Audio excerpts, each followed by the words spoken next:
everyone, welcome to A Godly Home. This is part 3 of the Through the Years collaboration, and it's going on at City Girl Homestead. And in this video, I will be making the desserts for the 1800s. So I found a recipe for the sweet cakes, and I have never made these before. And the sweet cakes are supposed to be between a cake and a cookie. And that sounds like it would make sense because in the story he had stated that he was going to be putting a bunch of them into his pocket. So originally when I had read sweet cakes, I thought they meant like layer cakes, but that makes more sense because he was putting them into his pocket. Now, the recipe does call for baking soda, which is extremely interesting because baking soda was invented the same year as the story. And you might be wondering how they baked these if they were mostly cooking over an open fire. And I know people today always use the Dutch ovens, but that wasn't the case, at least in the state of Maine. They used reflector ovens, and I will insert some pictures here while I talk about reflector ovens. Reflector ovens reflect the heat and the light, and they bake, and they're able to bake the food without it being super strong with wood smoke. And these were used in logging camps, and they were used by people here in the state of Maine that didn't have like a cook stove. And we have one still circulating around our family, as a matter of fact, and it comes out for family picnics. Mom and Dad will put biscuits in there and cook biscuits in the reflector oven. And we'll have like strawberry shortcake and stuff at family picnics. So my family still has one, and I hope to get a hold of that to be able to do this with. But unfortunately, I didn't make it over to Mom and Dad's this week to look through the basement for it. But these do work. They are awesome. I hope someday to own my own. They're just absolutely amazing. They were also known as tin kitchens. And my great-grandparents originally had one. And I guess it got so rusty that my uncle used it as an exact pattern, and he rebuilt it exactly like the one my great-grandparents had.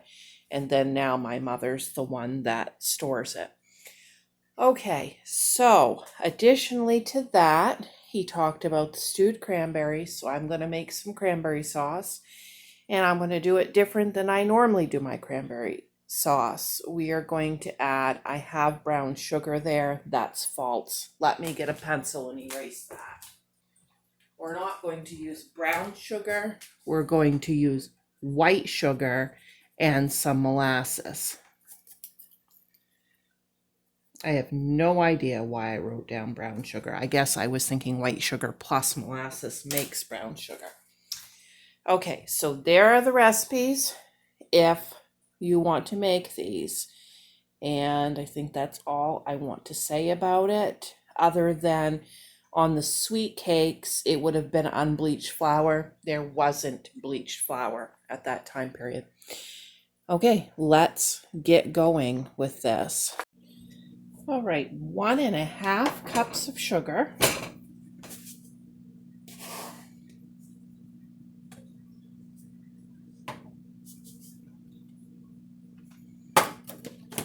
And then we're going to put in 1/3 of a cup of butter, softened butter.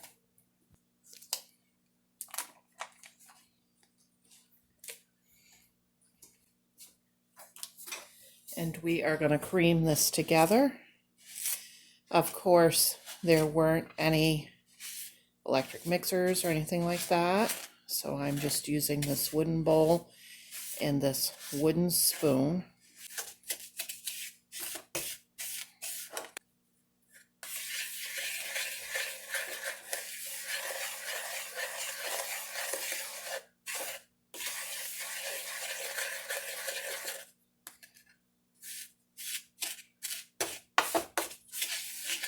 forget to preheat my oven. We want 325 degrees on this. Okay, now go ahead and add our egg.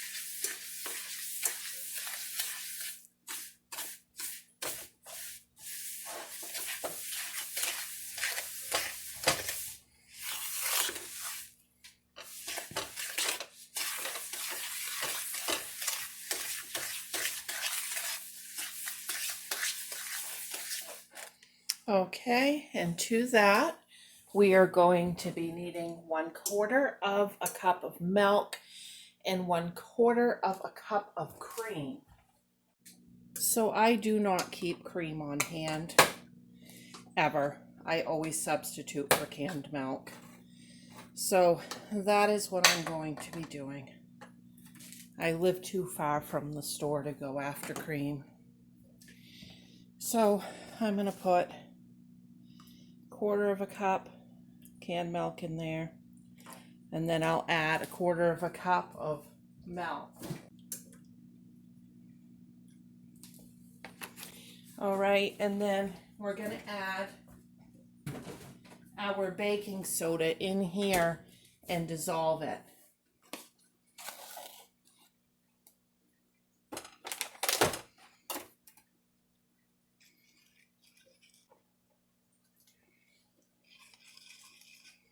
Okay, in that goes.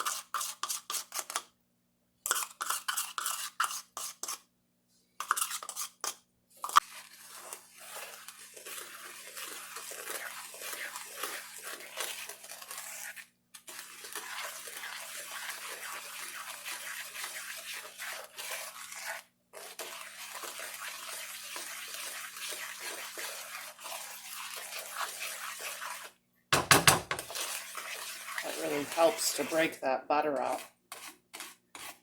Okay, now we need 3 cups of sifted flour. Okay, we're going to do 1 cup at a time and then stir it.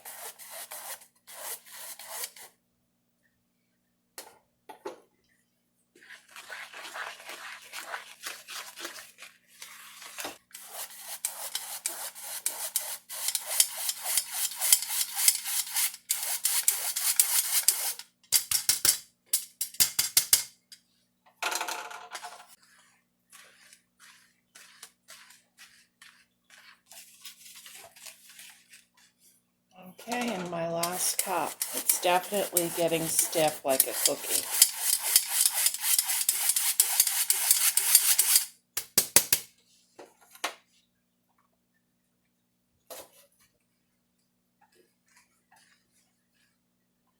Okay, I'm going to have to put my hands right in there at this point.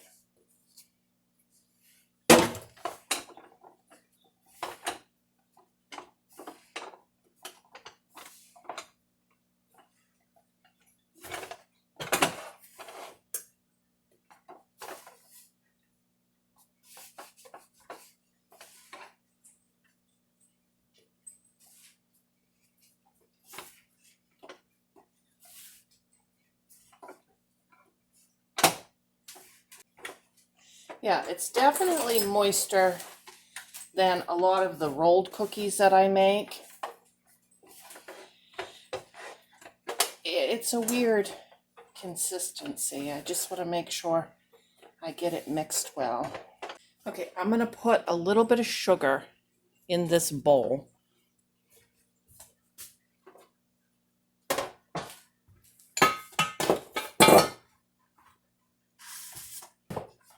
Because what we are going to do is we're going to pinch off a piece of dough. I have no idea how big. I'm thinking that looks good. We're going to roll it in that sugar, and we're going to pop it right on the sheet here.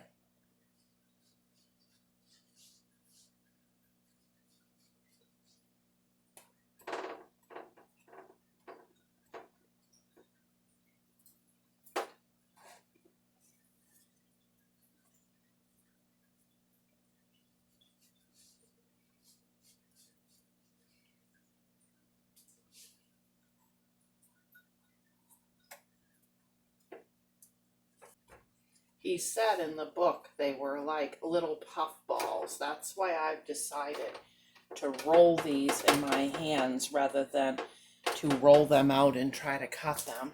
And that gives me 11. Going in until done. We have no idea what they should even look like, so I'll just do the best I can with the until done thing.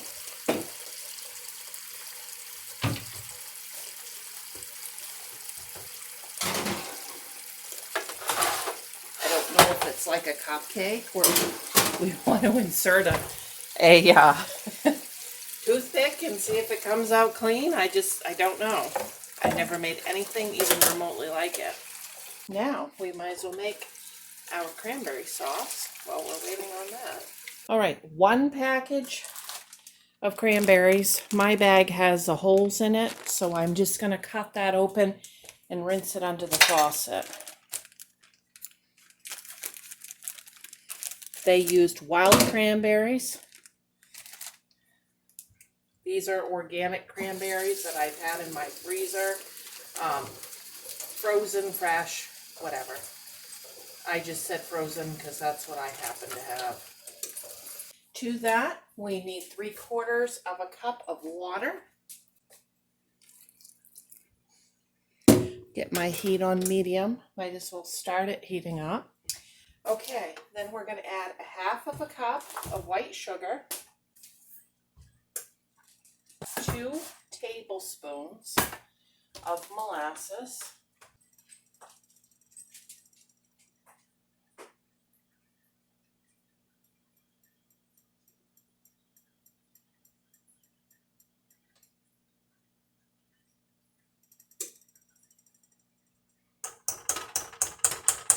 and 1 teaspoon of vinegar. Now, usually if I make a cranberry sauce, I use lemon juice. But in Maine, it would have been harder for them to get a hold of lemons than vinegar. Like, for example, one of the communities that existed within my town was called Vinegar Hill, and they made their living making vinegar. So usually vinegar was readily available. Okay, 1 teaspoon. All right, now we're just going to cook it, stirring it until it thickens. Okay, that cranberry sauce is starting the liquid to thicken up just a little bit. And I know it's going to get thicker after it sits. So I'm going to shut the heat off right about at that point. Some of the cranberries have popped, some haven't. But the way it sounded in the book was it was a little more liquidy than what we would have. More like a bowl of cranberries in like a syrup. Okay, so I'm going to shut that off and just leave that there. Now, let's take a peek at what's going on with the cakes. So they've been in there the whole time I've been making the cranberry sauce. And when I touch them, they jiggle. So I know they're not done yet. I just decided to check them now because I started to be able to smell them a little bit. And they're starting to get a little crusty on top, but they're definitely not done in the middle. So I'm going to let them go a little bit longer. They are done. Trial and error. So they started to get what I felt was a little bit too brown. So I pulled them from the oven and I could hear them, that noise kind of like a chocolate cake will make when it's not done. So I knew they weren't done. But I decided just to leave them on the cookie sheet like you would a peanut butter cookie to finish up. I decided to cut one of these ones off this pan in half. I decided that's the best way I was going to know to be able to tell you guys, and it was done all the way through. And after I did that, I went back to these ones, and I could tell just by touching the top of them that they were done all the way through. What this feels like is almost like a little pound cake. Let me see what it tastes like. Of course, it's warm, so I'm not going to be able to tell as well as I normally would. But look how puffy that is on the inside. And he said they were like puff balls, and he could put them in his pocket. So I'm pretty sure this is exactly what they were having. Okay, so of course there's no vanilla or anything like that in here that we're used to. But it is very satisfying, and I can see why they call them sweet cakes, because that little bit of sugar on top, that's the first thing you get, and you're like, ooh, this is sweet. Very interesting. I've never had anything like it. I would say for sure, if you really want to know what 1800s food tastes like, give these and that tea recipe a go if you do nothing else. And in fact, I'm having another tea with this tonight because I really enjoyed that tea. And as these sit a little bit, they really, really are going to be soft, but yet firm enough on that outer crust that you really could lug those around in your pocket on an expedition. All right, you know what I'm wondering. I'm wondering about dipping that in my stewed cranberries here. Let me give these a fair bite first.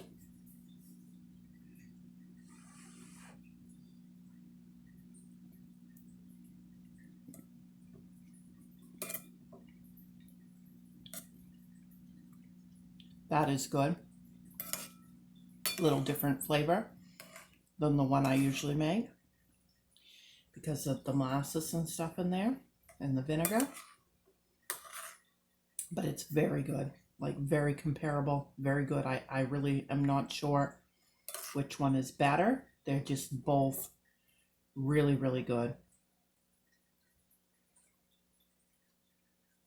Okay, let me try it this way.